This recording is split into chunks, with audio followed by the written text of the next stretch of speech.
It's the KDZA Veteran Spotlight. I'm your host, Guy, all brought to you by T-Mobile Fiber. And in this episode, we've got Kain, Holland, and Kain. Appreciate that. Thanks. Thank you for being Thank here. you. Appreciate it. We Yeah. appreciate Thank it, you. and thank you for your service. Thank you. How do you answer someone when they say thank you for your service? That's kind of Without tough. blushing. Oh, it's kind of one of those. I mean, I completely appreciate it. And, funny how we kind of get bashful sometimes when somebody's like, thank you for your service. But I truly appreciate that. And it means more to us than anybody could ever understand. I get it a lot in the airport if they see the military bag or, they just kind of understand. Or another veteran comes up and says, thank you. Yeah. And then we get into those conversations. But Right.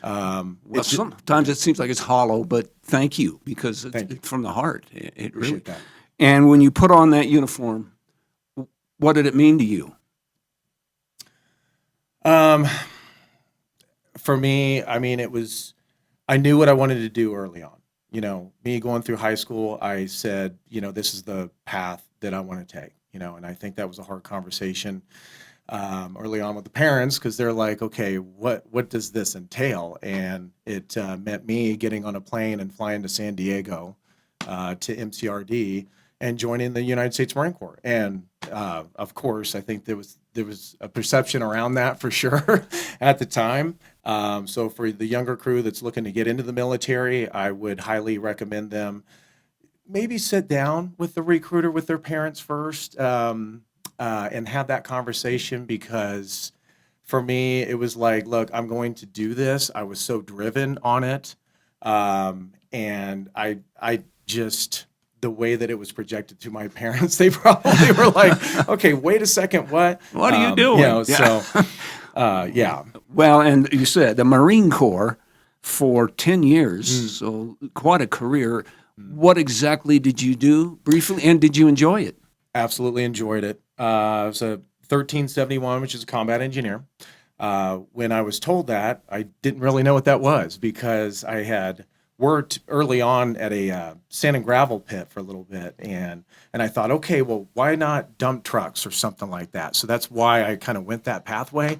But it was interesting when they're like, Holland, you're going to be a 1371 combat engineer. You're going to go look for landmines and blow things up. And I was like, okay. Wasn't expecting all that, but hey, let's dive straight into it, So, Well, the Marine Corps, of all the branches, why the Marine Corps? That seems like that's a tough one, isn't it? Well, they all are. But I looked into a couple of the branches, and I went in there and I talked to the recruiters. And I just felt like at the time, I mean, other than the dress blues, you see those, you're like, okay, I want to wear that, but it was the poster on the wall I remember looking at of the Marine that was holding the M16 rifle. And I don't know why it spoke to me, but it was just like, look, that's what I want to do. I want to be that guy. And so I'm sure that a lot of young people, they walk in there, the recruiting office, they say the same thing.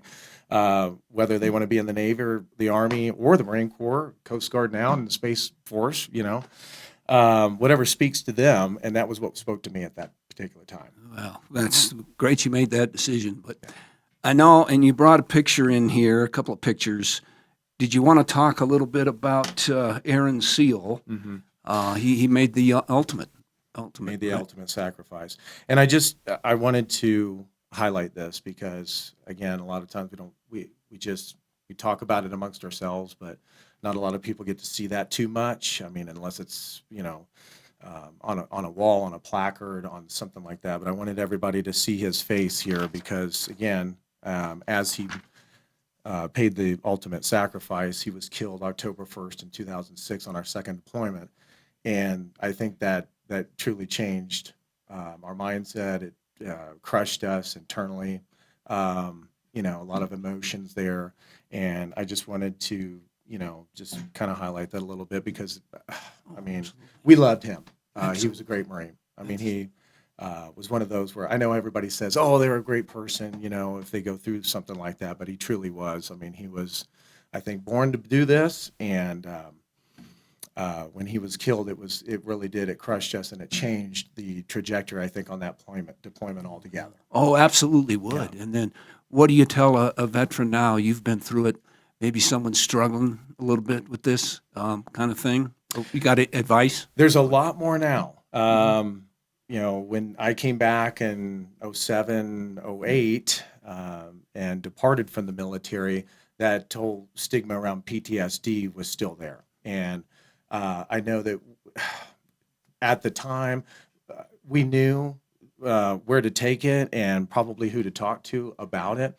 But we all kind of just said, maybe it's Marine Corps thing, whatever it is. But at the time, we just kind of swallowed our pride and said, look, I'm okay. Like I'm not going to go talk to somebody. I mean, that just seems ridiculous, right?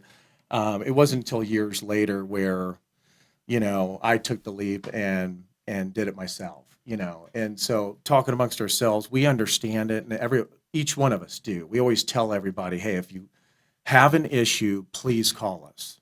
Please talk about it. We're totally open to doing that. Until it's too late, right? And then there's a lot of that we don't understand. And I've gone through that.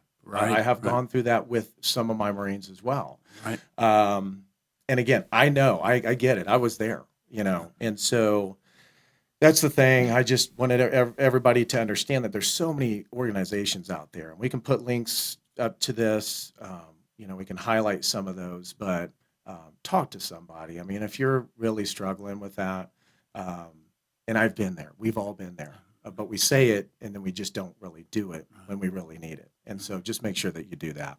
That's good advice. Talk to somebody. But transitioning out, we'll kind of wrap it up here a little bit, but how difficult was it to transition out of the military for you and what you're doing now? It was difficult for me. I think, again, when you talk about that aspect of being in combat and then going directly from combat into civilian life, for me, I ended up getting out of the military after my second tour.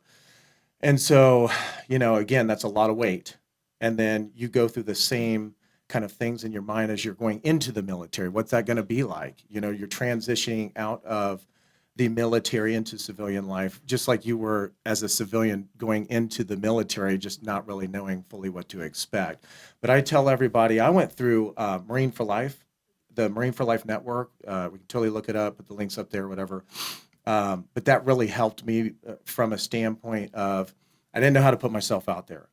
And what they do is they kind of court companies that might either be local or wherever they're doing in the major city or wherever they're at. Mine was in Chicago. And so they did a luncheon and they brought big companies in that wanted to hire Marines or naval personnel at the time. And I was like, why not? I'll throw myself out there. I brought a couple resumes, and that's basically how I found my current job. And I've been there almost 15 years now. And I love it because now I'm still working with the military.